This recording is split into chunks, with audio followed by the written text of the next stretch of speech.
Yenə mənə.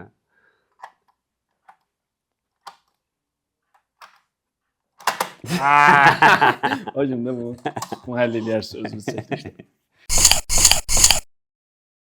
İkinci təşəkkürlərimizi bildirək bizim möhtəşəm sponsorlarımıza. Ormana oyuncaqlara görə, sonra Oktay bizim çəkilişimizi eləyir Content Lab komandasına. Oktay təşəkkürlər. Bir də 2-3 dənə patronumuz var. Allah onları da əski eləməsin. Onlar da sağ olsunlar. Bəzi çəkilişdə bizə kömək edirlər. Təşəkkür. Bir də biz əvvəl belə kitablar nəşr etmişik Heydər Camalın. Nə danışırsan? Heydər Camal. Bomba üz qapaqları var. Babəyə də təşəkkür edirəm. Onu da az qalıb. Biz başda düz bağlanıb, amma kitablarımızı əldə edə bilərsiniz. Deməli, belə bir dənə giriş eləyək mövzudan kənar. Biz bu konspirologiyanı çəkdik mövzunu ki, bizi kənarda idarə edən bir gizli qüvvələr var. Sonra Epstein hadisəsi oldu 10 gün sonra. Açığı mən biraz bu qədər də kirli bir pərdə arxasını gözləmirdim. Yəni ki, sözümüzü təsdiqlədi, amma çox mənfi mənada təsdiqlədi də. Mən biraz təəccübləndim açığı. Bilmirəm sən necə təəccübləndin bu Epstein mövzusuna yoxsa yox? Epstein şəxsən mən təəccüblənə bilmədim niyəsə. Ona görə də bizim söhbətimiz oldu. Biraz orada qınandım dırnaqarası ki, niyə təəccüblənmirəm? Sadəcə həmişə elə şeylər olub sanki bəlkə də unudulmuşdu, yenidən qayıtdı, insanlar biraz şok effekti yaratdı və s. Amma həmişə yuxarıların səhnə arxasında nə ilə məşğul olduğunu yəqin ki, tarix oxuyanlar da bilər, mediçilərdən tut da, bəlkə də Midsommar filminə new bir söhbət olsun. Midsommara qədər hamı bilir, yəni necə baş verir söhbətlər. Amma bilinmirdi, çıxdı ortalığa, kimisə təəccübləndirdi, kimsə yox, şəxsən məni yox, sizin qədər təəccüblənmədim niyəsə. Məsələn, misal üçün deyirəm də, məsələn, sosial bir əyləncələr, partilər falan, bu aydındır bu, yəni ki, onsuz da bilinir ki, biraz varlı olanda sən o 15 manatda çay içirsən də misal üçün. Amma tutaq ki, nə bilim, kütləvi şəkildə, logistik olaraq, kütləvi şəkildə, yəni dünyanın nizamına, belə liberal nizamına belə bir inam var idi də. Belə çəhrayı hamı eynəkləri taxıb deyirdi ki, yox da liberalizm əvvəlki kimi adam yeməyi yoxdur orada, falan yoxdur. Amma ən azı minimum nə pərdə arxasından açıldı ki, sözün nə qədər az yaşlı uşaqlar, nə bilim bu fahişələr falan, onlar logistik şəkildə Rusiyadan, Suriyadan falan köçürülürdü o adaya da misal üçün. Və bu axı bu rəsmidir, bu pasport söhbəti var falan var. Yəni 100 minlərlə, 10 minlərlə adamın ora köçürülməsini neçə dənə instansiyadan keçib, bürokratik və problem yoxdur. Demək ki, burada böyük bir şər təşkil olunub dediyimiz kimi də. Məni o təəccübləndirdi. Şəbəkə var. Yəni məsələn orada adam yemək kiçik şeylər aslında bəziləri fake-dir falan beş məkan, amma yəni mən biraz bunu metafizik də inancılıdırlar, ritual zad eləyirlər, nə bilim, Kəbənin nəyinisə ora gətizdirirlər falan beş məkan. Bu məni təəccübləndirdi. Biz həmişə belə adam yeməyi antropologiyada zətdə görürdük ki, hansısa qəbilə tayfalardır kimsə ya içdən, ya da çöldən kimsə tutur, ya da ağ adamlar gəlirdi, şoka düşürdü. İndi Hillary Clinton da adı çəkilib. Hansı ki, orada uşaqların logistik olaraq sən dediyin kimi deyəsən pizzadır kod adı. Pizzadır. Pizza kod adı ilə nələrsə təşkil olunub və s. Düzü bu şeyləri belə teoriyada ya da ki, kitablarda hardansa ya filmlərdə görmüşəm bəlkə də ona görə belə öyrəşmişəm deyədi, belə təəccübləndirmədi məni. Amma bir də o təəccübləndirə bilər, arqumenti əks olaraq. Əgər heç bir inanc yoxdursa, liberalların dediyi kimi, onda bunlar nəyə inanırlar ki, bunu edirlər? O biraz təəccüblü ola bilər. Yəni, hələ də o şey qalıb da, çünki sənin nə qədər pulun olsa da, var dövlətin, gücün olsa da, demək ki, sənin öhdəsindən gələ bilmədiyin nəsə var və onun öhdəsindən gəlmək üçün sən müəyyən rituallar edirsən və buna adam yeməkdən tut da, hansısa qan rəvan olan hansısa rituallarda daxil ola bilər və yaxud əzab işgəncələr və s. Heç olmasa, belə deyək də, rasionallaşdırmanın tərəfdarıyam hər bir halda. Məsəl üçün, mən fikirləşirəm ki, lap heç nə inanmasalar belə. Məsələn, Woody Allen adı çəkilir orada, Elon Musk. Woody Allen ayrı məsələdir ki, yahudilikdən iyrənən, filmlərində bu ilə məzələnən bir adamdır. Yeri gəlmişkən bir video çıxdı qabağıma, orada araşdırmaçı, yəni bu tədqiqatçı iddia edirdi ki, mən o filmə yenidən baxdım. Qarinin yapı sökümü deyək də, Qarinin dekonstruksiyası filmində Qarinin görüşdüyü adamın adı Epsteindir. Personajın adı Epsteindir və Epsteinin ilk etirafı bundan ibarətdir Woody Allen'ın. Mən çoxlu seksual fetişizmə malikəm. İstəyirəm ki, mənim əlimi bağlasınlar falan. Sən də mənim ayıblarımı bilirsən. Mən baxdım o filmə, doğrudan da elə bir şey var. Yəni Epstein öz filmində Woody Allen 97-ci ildə çəkib. Hələ Woody Allen indi 90 yaşı var, mən heç bilmirdim yəni. Çox cavan görünürdü. Yəni 20-25 il əvvəl infantil bir adamdır. 20-25 il əvvəl bunu çəkib və mən məsələn necə rasionallaşdırıram? Məsələn, bunlar deyir ki, inancı yoxdur, amma hər ehtimal eləyirlər. Məsələn, Vatikan və yaxud kimsə bunlara deyir ki, Epsteinlər deyir ki, məsələn, çox yaşamaq üçün nə bilim gənc bir qadının, nə bilim və yaxud uşağının qanını özünə vur. Hə, vurum da hər bir ehtimal. Yəni ki, bunlar elə eləyirlər ki, 150 il yaşım bu videonun şeyi var idi. Putin Çin prezidenti ilə görüşür və o video səs yazması var da, yəni ki, göstərdilər ki, Putin deyir ki, sizin bioloqlar 150 il həyatın yaşamağın yolunu tapıblar, o deyir ki, hə, işlər gedir falan. Yəni bunlar ölümdən sonrakı nəsə bir axirətli zada inanmırlar. Deyirlər ki, yəni hər ehtimalı yoxlayım da onu, bəlkə bomba. Yəni bəzi şeylər var ki, inanmasında işləyir də, hə? Bir necə idi o? Niels Bohr'un dostu, fizik Niels Bohr'un dostu, gəlir Niels Bohr gilə. Onda evin üstündə at nalı olur. O da deyir ki, sənin başın xarabdır, yəni sən elm adamı zaten necə inana bilərsən nala? O da deyir ki, bir dəqiqə sən saxla, yəni mən inanmıram bu söhbətə, amma bəzi şeylər var ki, inanmasında işləyir. İndi məsələn inanmır onlara. Prosta yoxlayır ki, bəlkə işləyər də. Yəni Şaxta baba uşaqlar bilir ki, yoxdur. Məsələn hədiyyə almaq üçün valideynlərdən okey. Deyirlər ki, inanırıqsa, bilirlər ki, yoxdur. Yəni böyük ehtimalla bilirlər yəni. It works. So hədiyyəni götürür, sonra danışır da, yəni gedir belə. Yes, şimdi uzatmayaq. Uçurum 2 konspirologiya aşağıda link zat qoyarıq ki, baxarsınız. Qəşəng söhbət eləmiş. Epstein hələ söhbəti olmamışdan qabaq bu söhbətlər gedib. İndi gələk bizim temaya. Dost və düşmən başlığı altında danışaq məncə onu və onu ən yaxşı işləyən adam Karl Schmittdir, alman. Bir çox nümunələrlə çalışacağam, izah verim ki, çox abstraksiyaya getməyək. Məsəl üçün Karl Schmitt bu 80-lərdə, 60-larda, 60-80-ci illərdə xüsusən məşhur olub, sonra nəsə unudulub.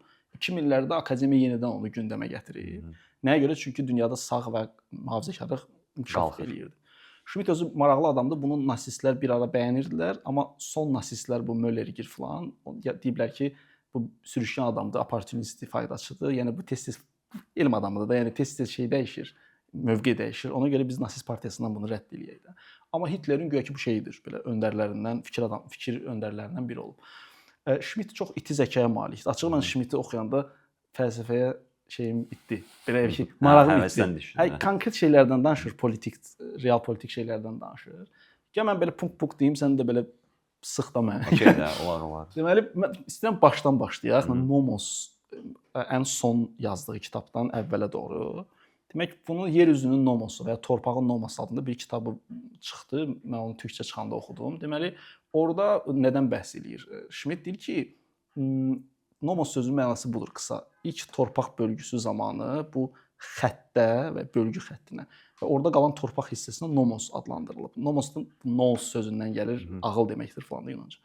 Schmitt belə bir şey tapır. Deyir ki, torpağın üstündə olan hüquq normaları, bura mənimdir, bura sənindir də. Bu çox əqli səlim və rasional bir şeydir. Çünki torpaq dəyişməzdir, həmişə ordadır. Yəni İran ola bilər, sabah orada, sabah Azərbaycan ola bilər, Türkiyə ola bilər, amma torpaq torpaqda dəyişmir. Ərazi mühümdür də. Amma deyir, bu keçmiş, məsəl üçün 13-14-cü əsrdən öncəki dünyanın hüquq müstəvisidir torpaq. Amma deyir, ingilislər və bu ingilislər nifrət edir Alman olduğu üçün və ondan öncə də İspanlar dənizi hüququn içinə qatmağa başladılar. Dedilər ki, dəniz də torpaq kimi sayılsın. Və deyir, globalizm çox maraqlı iti zəkası var. Deyir, globalizm bu deməkdir. Globalizm o deməkdir ki, okeanı da, dənizi də hüquq sahəsinə qatırsan. Bunun ayrıca bir kitabı da var, Torpaq və Dənizdə. Orada bir maraqlı bir şey deyir ki, amma mən bu ilə razı deyiləm. Bu çox deyir, flexible, postmodernist bir şey əmələ gətirir. Çünki su axır. Suda konkret sərhədlər çəkmək mümkün deyil. Demək ki, o fundamental katolik qaydaları orada keçərli deyil də, mövcud deyil. Suyun üzərində becərmək mümkün deyil. Nomos sözünün həm də mənası becərmək. Torpaqda becərirsən, deyirsən bura mənimdir. Amma Qazaxıstan, Azərbaycanın su sərhədi naməlumdur orada. Suyun altı da qaranlıqdır. Orada bir psixanalizmə də şey açılır. Və deyir ki, dəniz əslində hüquq şeyindən kənar qalmalıdır. Amma ingilislər dənizin hökmranı olduğu üçün onu prosesə daxil etdilər. Bəs yaxşı desək ki, kosmos, yer, dəniz, kosmosda da bir açılış var. Onda tamamilə yeni bir hüquq müstəvisi yaranacaqdır. Çünki kosmosda atmosfer təzyiqindən çıxmış, atmosferi qat-qat üstələmiş bir yerdəsən və orada havasızlıqdır və orada uçursan. Orada onda orada qurulacaq məkandakı nizamın özü də fərqli olacaq. Qurudakı və dənizdəkindən. Sən birinci qurunu dedin. Dənizdə də başqa cür olacaq. Kosmosda onun 3-cü versiyasıdır. Kosmos deyil, Onda hərəsinə ayrı bir hüquq düşünülməlidir. Nə qədər desə də ki, Schmidt ki, mən razılaşmıram çünki dəniz fleksibledir və s. amma biz bu dünyada yaşayırıq da, yox. O təbii ki, Almanların hüquqlarını və faydalarını müdafiə üçün deyirdi ki, gəl onu suyu nəzərə almayaq. Həm də məsələn protestantizmə qarşı idi, katolik idi özü falan beşməkan. Bir də mən dediyin söhbəti bilmirəm, bir dənə sonlarda deyib ki, müharibə məsələn torpaqda və suda aparılır. Suda ingilislərdir, belə bölürlər. Leviathan, dəniz bədheybəti onlardır. Onlar sənayedə inkişaf eləyirlər, hər şey və paxıllıqla açığı onlara baxır ki, bütün dəmir və su harda aiddirsə, o ingilislər onlara şeylədi. Biz də torpaqda qaldıq da. Bir dənə orada o sənin dediyin söhbət barədə deyir ki, məsəl üçün hava hücumları Amerikada dəbə minir. Onlar Air Force söhbətlərini ələ keçirdirlər, hava qüvvələrini. Çünki variant yoxdur. Çünki İngiltərə də adadır. Amerikada başqa qitədir. Onlar bizə ancaq belə hücum eləyə bilərlər. Və odla, demək, ünsürləri deyir də, o odla havanın hökmranı onlardır. Yəni Anglo-Amerikanlardır. Torpağın mülkü bizik. Onlar demək Leviathandır. Biz nədir ona?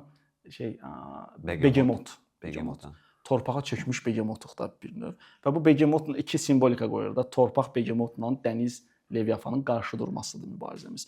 Söhbəti belə qoyur və başlayır şey eləmək. Misal üçün pirat teması da. Pirat torpaqda özünə yer qazana bilməyən və dənizə çəkilən bir quldurlardır da. Yer gəlmişkən onlar daha çox birinci güya onlar ingilislər və hollandlar qidalandırıb bu mənada. İndi səbəbləri bilmir ki, öz xoşlarıyla ora gediblər, yoxsa onlar sıxıblarmı falan beşməkan. Amma artıq deyir ki, dənizdə naməlum hüquqlardır. Ona görə quldurluq orada var. Çünki qanunlar sabit deyil. Ümumiyyətlə Schmidt onun tərəfdarı katolisizm, demək papa mütləq bir ruhani olmalıdır ki, o krala və yaxud bir prinsə məsləhət verməlidir. O nəyi təmsil edir? Transcendenti. Çox qısa bir şey deyim ki, transcendent odur ki, bir kürədən, yer üzündən kənarda olan üst bir qüvvə, ilahi bir qüvvə. İmmanent odur ki, elə yaradılan da, yaradan da o kürəyə daxildir. Məsələn də Tanrı özü panteistdir və o kürəyin daxilindədir. Amma bunlar inanırlar ki, Tanrı bu dünyadan deyil də, yəni ki, çəkilib harasa kənara. Ona görə tərəfdarı ki, katolisizm olsun və bir papa olsun, ruhani olsun. İnsan öz başına şərdir, nə istədiyini bilmir. Ona görə sabit qanunlar olmalıdır. Amma deyir ki, bu praqmatizm, ingilislər falan, onlar onun tərəfdarı. Liberalizm və s. Schmidtin katolik olmağı yəqin ki, onun düşüncələrinə kifayət qədər təsir göstərib. O deyəsən Donos de Cortez, Joseph de Maistre, hansı ki, bütün o sağçı baba hesab olunan biz Evola ilə bağlı danışmışdıq. O da onlara referans verirdi. Schmidt də həmçinin. Sadəcə bu almanların şəxsi resentimentindən doğulan bir şeydir yoxsa yox. Schmidt ingilislərə nifrət edir və ingilislərin nifrət onsuz da Birinci Dünya müharibəsinin əvvəlində qalxmışdı. Kaiser özü deyirdi ki, halbuki Viktoriyanın qohumuydu da Kaiser, sonuncu Alman Kaiseri. Bizdə niyə gəmilər yoxdur? Dənizlərdə niyə biz hökmran deyilik? Və o istehsalata başlayır və indi xatırlamadığım hansısa böyük bir sənayeçi ilə bir yerdə işləyir və onlardan böyük gəmilər alır və elə müharibənin başlamağına da hansı ki, ingilislər deyirdi ki, siz bunu sülh məqsədini edirsiniz yoxsa yox. Sonunda bəlli oldu ki, 10-14 Birinci Dünya müharibəsi oldu. Həmişə almanlar ingilislərin bu dənizdəki ağalığına resentiment hiss eləyib. Paxıllığı var da. Və bu da onların bəlkə də hansısa siyasi konsept qurmaqlarında kömək olub. İndi Schmidtdə də biz görürük ki, yer üzərindəki hüquq, dəniz üzərindəki hüquq, biz dedik kosmos bəlkə də, kosmosdakı hüquq hamısı fərqlidir. Harda nizam qurulacaq və o nizama uyğun da hansı məkana uyğun da nizam qurulmalıdır. Yəni nizamla məkan bir yerdə düşünülməlidir. Qurudadırsa ona uyğun nizam var, dənizdədirsə ona uyğun nizam olmalıdır və s. Sən partizanı qeyd elədin. Partizanı, daha doğrusu piratları. Ona əks partizanı demişdi. Partizan nəzəriyyəsində Schmidt, hansı ki Napoleon müharibələrində İspaniya işğalı vaxtı İspanlar tərəfdən partizanlar Napoleonun ordusuna qarşı mübarizə aparıb. Və onlar torpağa bağlıdır. Piratlardan fərqli olaraq piratlarınki dənizdir. Və onlar müəyyən qədər passivdir, çox da hərəkət eləmirlər. Biz gerillaları bəlkə də sonra bir-iki cümlə deyə bilərik. Onlar öz yaşadıkları yerlərə, ənənələrinə bağlıdırlar və onları davam etdirmək istəyirlər və azadlıq hərəkatını çox da belə inqilabi formada eləmirlər. Yəni partizanın inqilabçıdan fərqi odur ki, onların idealları yoxdur. Onlar istəyir ki, sadəcə öz torpaqlarını qorusun, düşmən burdan çıxsın. Necə ki, fransızlar çıxmalıdır İspaniyadan. Piratlar isə şəxsi mənfəətləri üçün, məsələn, varlanmaq, şəxsi ehtirasları səbəbilə öz fəaliyyətlərini davam etdirirlər. Bunların arasındakı fərqi belə qoya bilərik. Şəhər gerillası ilə bağlı mən görməmişəm Schmidt nəsə deyib yoxsa yox, amma gerilla ilə bağlı yəqin ki, kimsə kitab yazıb, hansısa Braziliyalıdır yoxsa Latın Amerikadan kimsə yazmışdı. Marighella. Hətta filmi də var. Schmidt bəyənməz yəqin ki, onu. Schmidt böyük dövlətin zadı tərəfdarı, biraz imperialist. Əslində o şəhərdəki gerillanı düşünmək daha çətin olar. Yəqin ki, nəinki partizan və bəlkə də köhnə olduğu üçün, bəlkə də məkandakı eləyəcəkləri kombinasiyaların sayı az olduğu üçün. Yəni bir piratla bir partizanın öz məkanda eləyəcəyi hərəkətlər sanki adama məhdud gəlir, mənə niyəsə gəlir. Şəhər bəz mürəkkəb strukturdur. Orada gerillanın düşünməli olduğu çox şey var yəqin ki. Nəzərə almalı olacaq çox şey var. Mən xatırlamıram o nəsə deyib yoxsa yox. Bəlkə də başqa bir görüşdə, başqa bir podkastda bunu danışarıq. Amma Schmidtlə bağlı yəqin ki, ən belə önəmli şey siyasət konseptidir. Siyasi olanın konsepti. Bəli. O barədə bir dənə torpaq şeylə bağlı deyim. Məsəl üçün o deyir ki, insan suya çox gec qucaq açıb da, ümumiyyətlə sudan qorxub. Hətta su ətrafında yaşayan İspanlar falan da suya çox gec kontakt qurublar. Məsəl üçün Foucault-da zətdə var da, dəliləri suya buraxırdılar ki, məsəl üçün orada assınlar, həlak olsunlar və su vəftizdən başqa bir şey olmayıb xristianlıqda. O deyir ki, hətta biz yer üzü deyirik dünyaya. Halbuki dünyanın 4/3-ü sudur. Su ilə o qədər qorxuluysa, bu ingilislər bəlkə də o belə bir paxıllığı var ki, niyə ingilislər birinci tutdular söhbəti? Dəniz hökmranlığı. Deyir ki, onlara ada zehniyyəti onlara məcbur etdi bunu eləməyə də. Və üstə gəlir sənaye də inqilabı İngiltərədə olandan sonra bu vəşi dəli oldu ki, texnologiya da bunlarda inkişaf edib. Ona görə də bunu belə adlandırırlar da, liberaldır, amma mühafizəkar liberaldır, qatı liberal.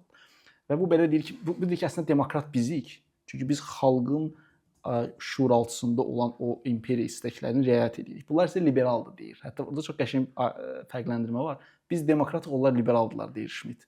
Yəni onlar progresin tərəfindədirlər filan beşməkan. Biz o qoca adamlar kimi biraz belə tormuzluyuruq liberalizmi.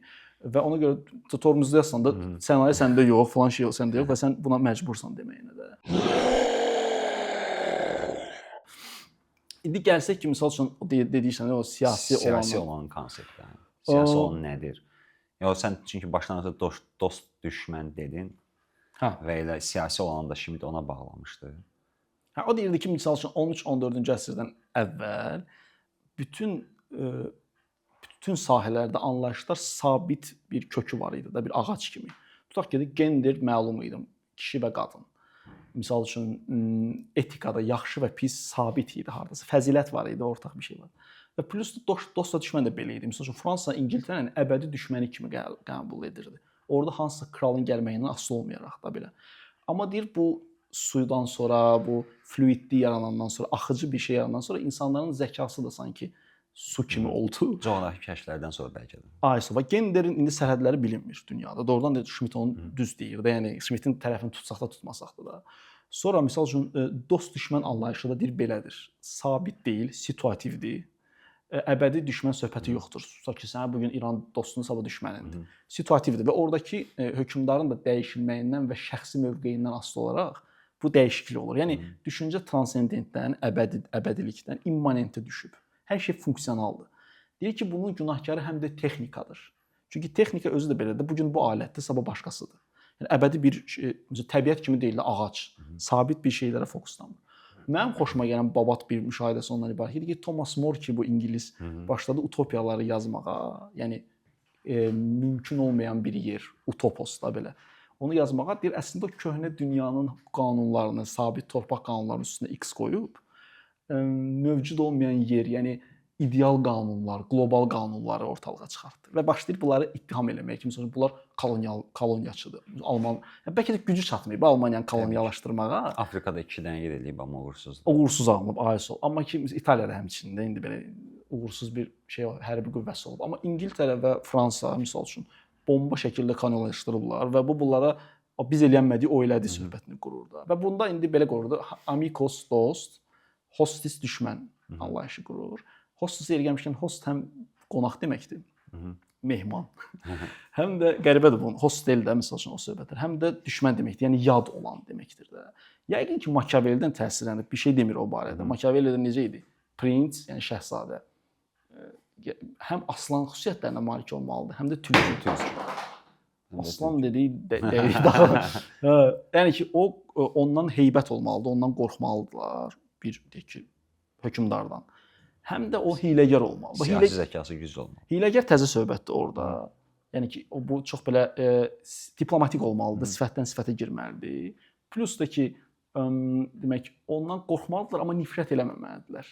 Bu çox vacib söhbətdir. Yəni nifrət ona olsa devirə bilərlər də onu. Prosta ondan bir müdir kimi bir qorxu yaranmalıdır ondan. Xof mənasında da yəni. Bəli. Hörmət qarışıq qorxu. Bəli. Hostdan əlavə Schmidtin o siyasi olanın konsepti kitabında host ictimai düşmən kimi verdiyini xatırlayır. Və şəxsi düşməndən ayırmışdı onu. Çünki şəxsi düşməndən ayırmağının səbəbində yəqin katolik backgroundunun olması önəmlidir. Çünki qonşunu da sev ideyası xristianlıqda var və sənin şəxsi olaraq kimlənsə kinli ədavətin varsa, sən onu bağışlaya bilərsən. Bu hansısa bir qrupun ekzistensiallığına təhlükə deyil. Hansısa bir siyasi qrup öz ekzistensiallığına təhlükə olaraq bir qrup görürsə, bax orada host bəlkə də işləyər. Çünki onun funksiyası sənə qarşıdır və siz indi ikiniz razborkadasınız. Dost və düşmən ayrımı burada başlayır və siyasi olan da yəqin ki, buradan başlayır. Çünki şəxsi ədavət kimlənsə, bu Schmidtdə fərdi xarakteri daşıdığı üçün buna heç baxmır. Məncə bu romantiklərdən zəhləsi getdiyi üçün ola bilər. Çünki hansısa şəxsi konflikt zəminində böyük söhbətlərin həllinə inanmır Schmidt və yaxud parlamentar demokratiyada oturub hansısa məsələnin saatlarla müzakirəsi deyirdi ki, liberallıq biraz bazar söhbətidir. Hamı danışır, amma ortaqda iqtisadiyyat artır, siyasi olan azalır. Siyasi olan azalır və orada heç bir şey həll olunmur. Saatlarla müzakirədə hansı ki qanlı meydanda bu söhbət həll oluna bilər, amma bunlar diskussiyalara kifayət qədər vaxt ayrılır və nəticəsiz olur. Və ona görə də romantiklərə tənqidi ilə bağlı bir kitab da var. Bəlkə də ondan qaynaqlanır ki, qrup şəklində təyin edəcəyik dost və düşmən ayrılımını bizim mövcudluğumuza zərər verəcəyini düşünürsə, o avtomatik olaraq düşmən statusunu alacaq və bundan sonra da siyasi olan başlayır və siyasi olanda yəni ki, suveren kimdirsə, o bu ayrımı eləyəcək. Suverenlə bağlı. Suveren danışarıq, bir də sənə dediyi əlavə var, əlavə deyək, qüvvət deyək, şey deyək. Orada şey deyirdi ki, misal üçün yəni dost və düşmən anlayışı dedi ki, demək dəyişkən olub son dövrlərdə və bu əslində pisdir də, yəni mənfi mənadadır ki, bilmirsən ki, kim dostdur, kim də düşməndir. Deyir ki, bu misal üçün bəyan yolu ilə və iddia yolu ilə sən deyirsən ki, bu adam mənim düşmənimdir və o da deyir ki, bu adam mənim düşmənimdir. Yəni kazus belli olandan sonra, səbəb olandan sonra iki nəfər meydana situativ olaraq dost və düşmən kimi ortalığa çıxır. Məsəl üçün bunu anlamasaq biz müasir siyasəti anlamayacağıq. Yəni bilməyəcəyik ki, məsəl üçün nəyə görə bəzi situasiyalarda İsrailin yanındadır, ərəb olmağına baxmayaraq. Nəyə görə Səudiyyə İrana qarşıdır, müsəlman olmağına baxmayaraq. Yox, bu situativdir bunlar. Sabahları dəyişə bilər situasiya. Amerika indi dedi ki, söydü nə bilim Bin Salmanı. Bin Salman sabahları sifətini dəyişdirib deyə bilər ki, mən vəbşi İngiltərə, Ukraynaya meyl edirəm. Amerikaya qarşıyam. Yəni çünki belə bir şey qalmayıb ki, Amerika mənə əbədi. Köhnə müharibəni bir dənə deyəsən İran aparır. Deyir ki, Amerika mənə əbədi düşmən. Deyəsən o Schmidtin dediyini bir dənə o aparır. Bu müasir söz. Suveren isə o adamdır ki, bu deyir. Bunun bir də Agamben'in söhbəti də bu deyəsən. Bunlar ikisi demək fövqəladə hal deyə bir şey təsəvvür edirlər. Deyirlər ki, hakim, yəni hökmdar tez-tez fövqəladə hal elan edir. Yəni deyir ki, məsəl üçün pandemiyadır. Yaxud da deyir ki, misal üçün belə bir məşhur söhbət olmuşdu. Fransa kralı yadımda deyir kim.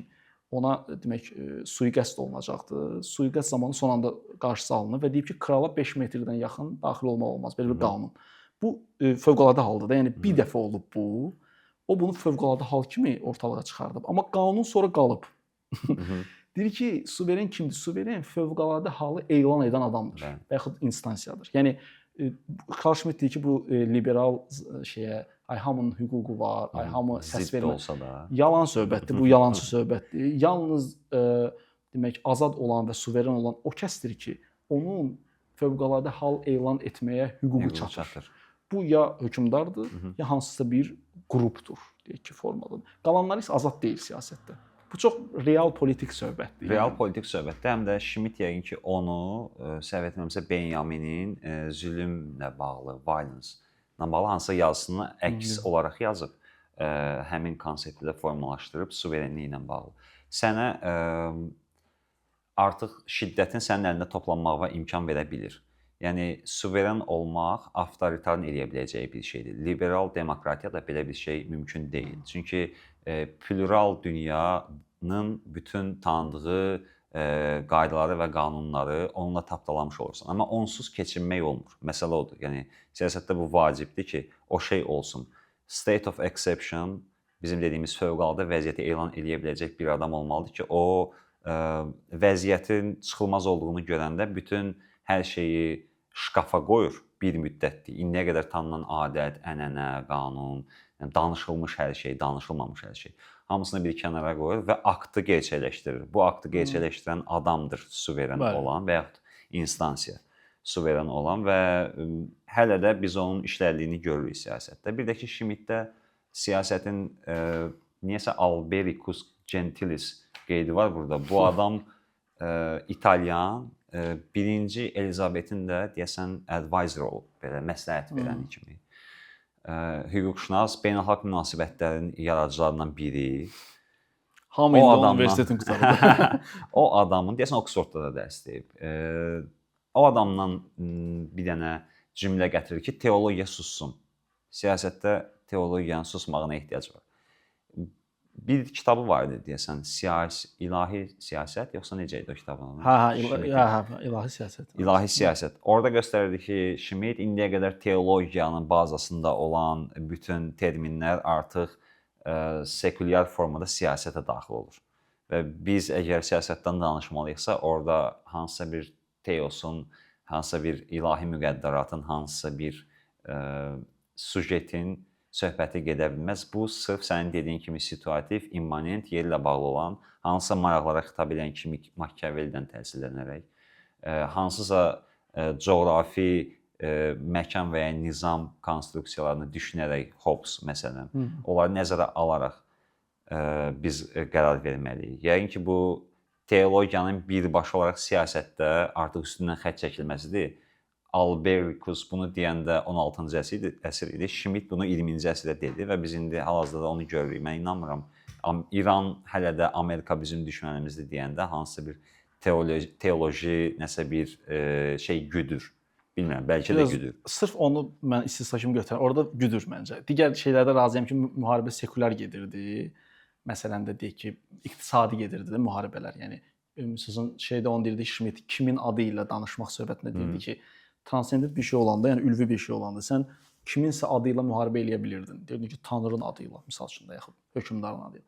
İndi amma o nədir? Kimisə adı ilə müharibə eləmək yox, iqtisadi faydalar üzərində. Nəyə görə müharibə eləmək? Nəyə görə? Yəni çox belə qazıntı, ərazi. Hələ mənim kimin adı ilə danışdığım şeyin özü mənimlə eyni boydadır, yəni adamlarda. Ona görə onun bir mənası yoxdur. O ki qaldı, bəlkə də İran biraz fərqlidir çünki İranda neçə ildir bu şey sinifi davam eləyir, bu molla sinifi və onlar qidalandırırlar yaxşı və ya pis mənada. Və ona görə onlar üçün əbədi düşmən var doğrudan da, yəni misal olaraq da. Mən nə fikirləşdim? Bu şeydə Machiavelli şeyi sadalayanda, bu Schmitt də bunu dəstəkləyir.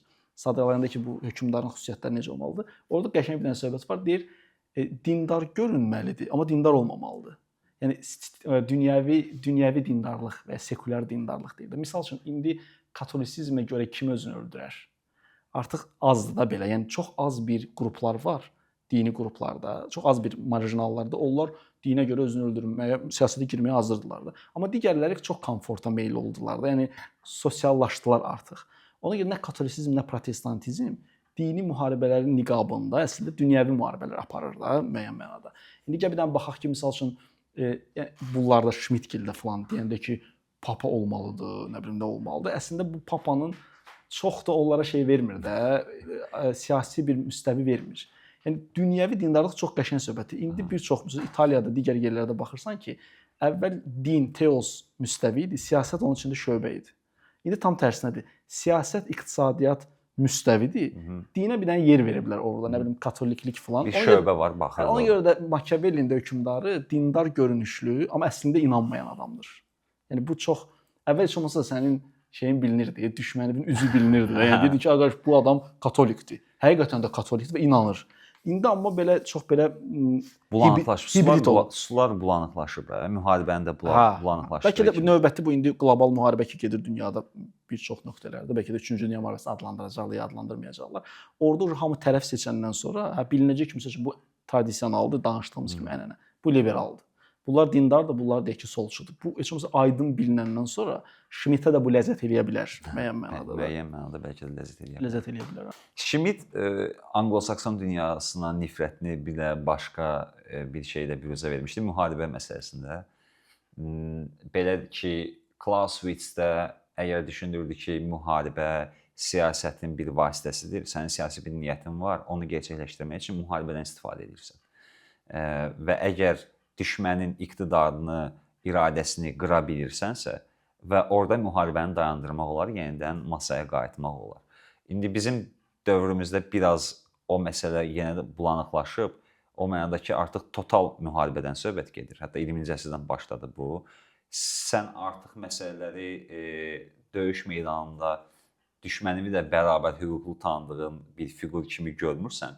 Sən artıq total müharibə nədir? Bir iqtisadiyyatda da, onun etikasında da, sənət tərəfdə də, bütün bilinən sahələrdə hamısının düşmənə hücum eləməyə çalışırsan və o olur ictimai düşməndən iyrənc bir fiqura çevrilir ki, yəni sən buna ümumiyyətlə hörmət nədir? Heç belə bir içim su da vermərsən də yıxılıb ölsə.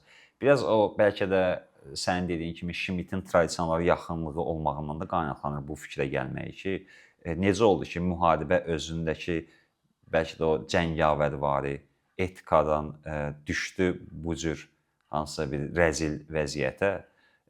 Bu maraqlı tərəfidir onun müharibəyə baxışı ilə bağlı. Bir də ki, Lenini misal gətirirdi. Artıq millətlər arasında müharibə yoxdur, millətlər daxilində və ya millətlər arası vətəndaş müharibəsi var deyirdi. İndi bu universal müharibə məsələsidir. Burada artıq mən fransızam, sən ingilissən, ona görə bir-birimizdən qırğındayıq, sən protestansan, mən katolik, ona görə qırğındayıq məsələsi deyil. Yəni ki, bu elə 1648 Vestfaliyadan sonra biraz dəyişmişdi. Bundan sonra Lenin dövründə siniflər arası müharibə kimi də artıq sinif məsələsidir ki, sən hansı sinifdənsən, mən hansı sinifdənəm. Bəlkə bilmirəm, o kateqoriyalar sonraki illərdə dəyişəcək yoxsa yox, Lenindən sonra hansı bir yeni kateqoriya çıxacaqmı yoxsa yox. Children of Men filmi xatırlanır. Biraz ki, dünyada uşaq doğulmur və orada bütün səfil və rəzalət hər şey eyni vaxtda özünü göstərir və dünyada qarışıq bir vəziyyətdir və vətəndaş müharibəsidir. Biz UK-yi göstərirlər orada, Böyük Britaniyanı. Amma yəni ki, bunun dünyanın özündə də bəlkə də nə vaxtsa müşahidə eləmək olar. Orada kateqoriyanın hansı olacağını mənim üçün çox maraqlıdır. Necə seçmək olacaq ki, yəni sən background-una görə, yoxsa generə görə, nəyəsə görə yəqin ki, müharibə baş verəcək, bilmirəm. O solçu pozisiyadır ki, yəni marksist dünya görüşüdür ki, Avropa özünü bir bütün kimi götürür və oradakı iki dünya müharibəsini belə də bölən var ki, əslində bu siniflərin, yəni daxili müharibədir, vətəndaş müharibəsidir. İki ölkə arasında müharibə deyil.